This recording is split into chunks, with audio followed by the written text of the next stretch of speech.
Hey everybody, welcome to TradeScope. My name is Luis Garcia and I'm a part-time trader, and this is my weekly recap where I talk about all the stocks that I'm trading. Before I get started, I have to let you know that this video is for educational purposes only and is not meant to be taken as financial advice. So let's get right into it. No trades this week. Trying to do my best to play defensively with my current positions. So let's take a look at the positions that I have carried over from the past couple weeks. The first one is PRTG. So PRTG, I have a average of about 1022, I think it is, and I have 350 shares of that. So if I just draw a quick line here, just so you guys can see what I'm talking about. So it's right about here is my entry, and yeah, this one has been quite a doozy. So over 100% short interest right now. It has not announced any offerings or any type of buybacks or anything like that, and it's pretty much gaining all this momentum off of news about some mesothelioma study that they reported good news for. So I'm expecting, we'll see, but I'm expecting a break of around the $13 mark at some point. Not sure when, but I'm expecting at least a retest of this mark. And the reason, as you can see as I zoom out on this daily chart, is because it's tested this now 3 times. And while it has rejected it each time, it has not completely broken down. So I want to see if this will go ahead and retest previous high at some point. I think it will. You can see down at the momentum indicator that momentum is still bullish and still increasing. If it does break this $13 mark, I'm expecting a move up to 15 and potentially a retest of this high, which is at around $23. So if it does that, try that again. Nope. Try that one more time. That's a little better. I'm expecting kind of these levels to play out, and maybe one at 1750 too. So these are kind of the windows of my exit windows, so to speak, my exit strategy. If it breaks over the 13, so $10 a share, $10 with 350 shares.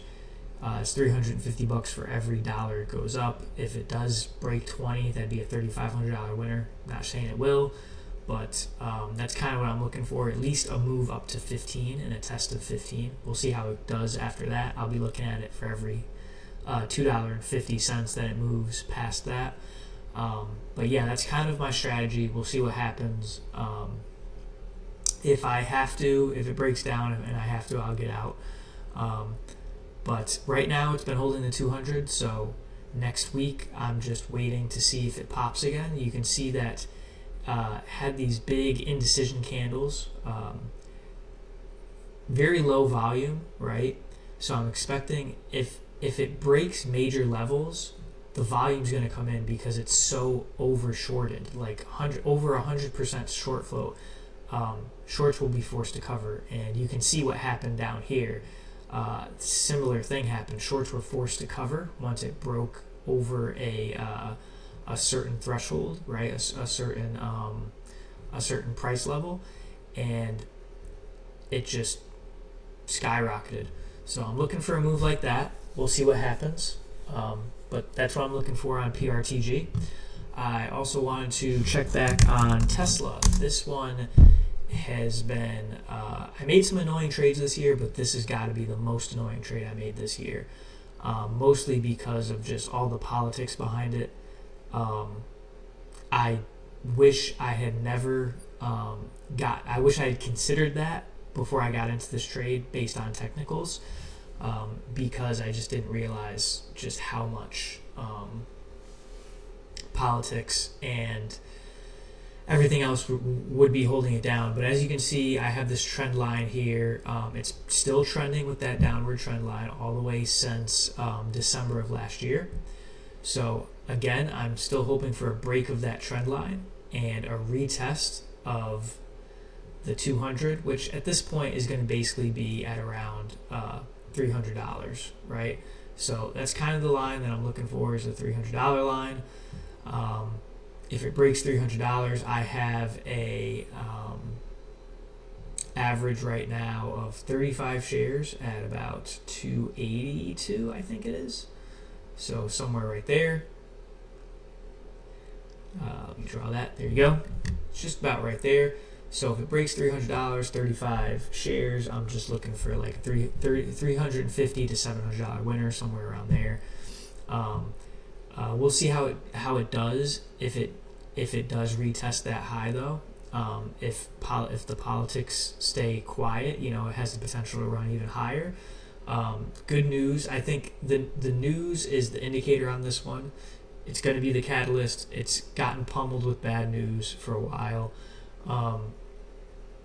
I think the sentiment is starting to shift a little bit. Let's just read a couple of them. Lower cost. Tesla might delay lower cost model. Just signaled a death cross. Stocks just signaled a death cross. Don't panic. So that has nothing to do with Tesla per se, just the broader market. So yeah, you can see there's not a lot of news. Let me see. Price target cut. So what's the price target cut here? 275. Tesla price target to 275 from 325. Okay. And that's from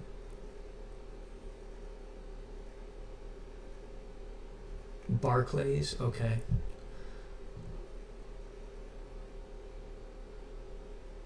Wall Street is making a grave error. Tesla stock fell slightly Thursday. It was another tough week for investors, yada yada. Stock fell 17 cents. Tesla shares dropped 4.9% on Wednesday. Nvidia shares. So the street sees a big rebound coming in the second quarter. Analysts project 440,000 cars delivered. 444,000 cars delivered. Consensus is modeling a miraculous recovery in Tesla's second quarter deliveries, despite the fact we are in the middle of the worst trade war the world has seen since the Smoot-Hawley Tariff Act of 1930, wrote GLJ research analyst Gordon Johnson in a Thursday report. Wall Street is making a grave error in assuming Tesla will be unaffected by the current U.S.-China trade war. Johnson believes Chinese car buyers will avoid American products. He isn't the only one. Cantor Fitzgerald analyst Andres Shepard feels similarly. You're seeing some consumers in China now choosing BYD vehicles, yada yada. So yeah, still very, very slippery when it comes to Tesla.